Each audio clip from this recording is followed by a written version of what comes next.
The book of meditator का इस सूत्र कहता है, meditator anticipates changes, welcomes change and enjoys change. He knows that change is inevitable. He is continuously changing, evolving, dying and being reborn. अर्थात सूत्र कहता है कि ध्यानी परिवर्तन को जानता है, वो परिवर्तन का स्वागत करता है और परिवर्तन में आनंदित रहता है।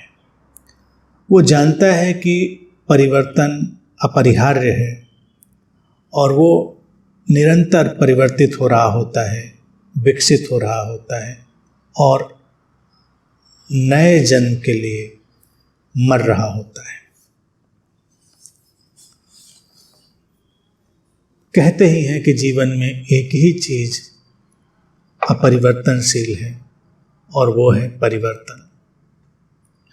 परिवर्तन से कोई लड़ाई नहीं करनी है। ध्यानी जो मेडिटेटर है, इसीलिए वो परिवर्तन को भांप लेता है और उसके साथ चलता है।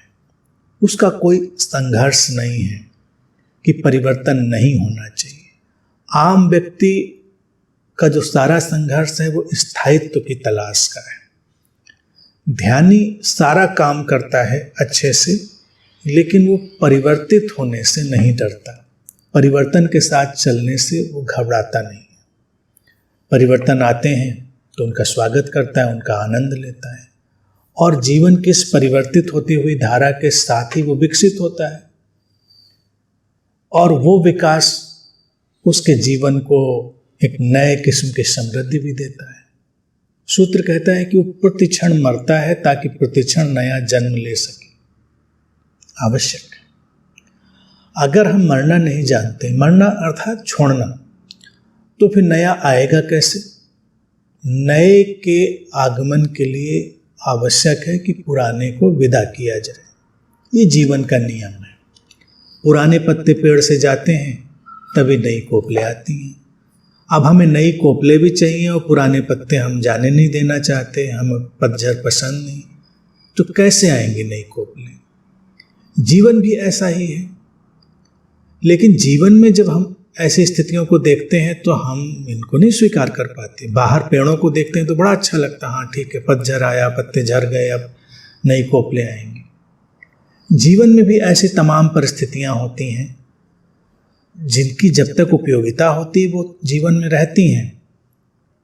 जैसे जब पत्ते हैं पेड़ पर तो उस समय उनकी उपयोगिता है इसलिए, और जब उनकी उपयोगिता पूरी हो गई, पीले पड़े, झड़ गए। तो जीवन में इसी तरह से तमाम परिस्थितियां हो सकती हैं, लोग हो सकते हैं, ज्ञान हो सकता है कई तरह का।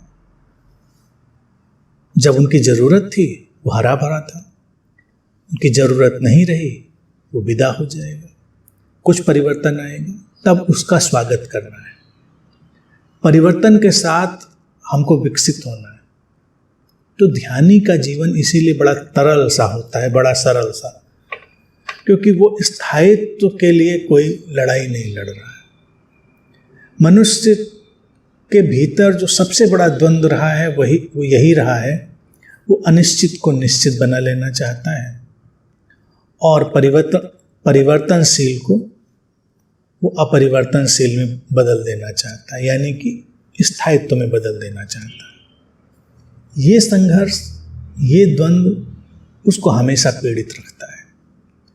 जो वास्तविकता है उसके साथ लयबद्ध होकर चलना ही बुद्धिमत्ता है। सूत्र कहता है कि ध्यानी जानता है कि परिवर्तन अपरिहार्य है, अर्थात वो होगा ही, तो संघर्ष किस बात का? परिवर्तित होइए। बचपन से हम विकसित होते हुए किशोरावस्था, युवावस्था, प्रौढ़ावस्था, वृद्धावस्था तक जाते हैं। हर अवस्था का अपना सौंदर्य है, अपनी उपयोगिता है, आगे चले जाना चाहिए।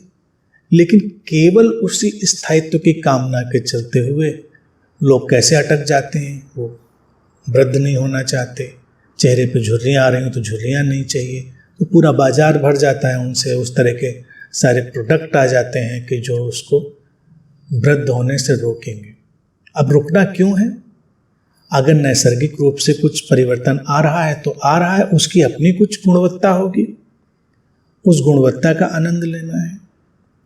तो ध्यानी जब अपने अंदर इस बात को अच्छे से समझकर बिठा चुका होता है तो अनिश्चितताओं का स्वागत करता है, वो परिवर्तन का स्वागत करता है, और इस तरह से वो हमेशा विश्रांति में रहता है, हमेशा एक रिलैक्सेशन में रहता है, कोई तनाव नहीं है, क्योंकि वो जानता है कि इस क्षण में जो बदलेगा वो किसी नए को लेकर आएगा। और ये सारा जो समझ का ढांचा है वो उसको हर क्षण में अपना 100% देने के लिए भी तैयार कर देता है। अगर तुम्हें इस क्षण में मिट ही जाना है तो तुम पूरा का पूरा उस क्षण में अपने को डाल देते हो। वही है हर क्षण मिट जाना, फिर नया जन्म हो जाता है, फिर कुछ नई यात्रा शुरू हो जाएगी। तो ध्यानी के लिए परिवर्तन से कोई संघर्ष नहीं है किसी भी तरह का, और यही चीज़ उसको बहुत सहज बना के रखती है। इससे ज़्यादा विश्रांति में जाने का कोई उपाय नहीं है कि व्यक्ति अनिश्चितता और परिवर्तन का स्वीकार कर ले, उनका स्वागत करे, उनमें आनंदित हो, हर क्षण में पूरी तरह डूबे और अगले क्षण में पूरी तरह नए अपने जीवन के साथ आगे बढ़ जाए। तो ध्यानी इसी जीवन शैली को अपने अंदर उतार कर निरंतर परिवर्तन के साथ परिवर्तित होता हुआ बढ़ता रहता है।